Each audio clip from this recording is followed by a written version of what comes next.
আসসালামু আলাইকুম এভরিওয়ান।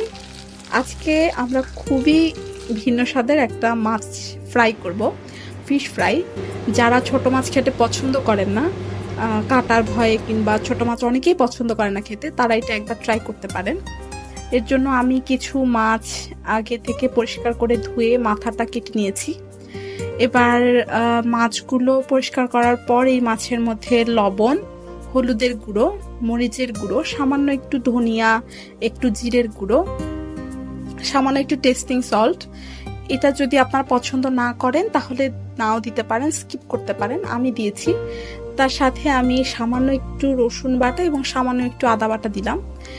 আর এরপরে এক ফালি লেবুর রস দিয়ে দিলাম। লেবুর রসটা দিলে খাবার একটা ট্যাঙ্গি ফ্লেভার আসবে, খেতে খুবই ভালো লাগবে। আর মাছের একটা স্মেল, যারা মাছের স্মেল নিতে পারেন না তারা ওইটা খেতে পারবেন, খুবই মজা লাগবে।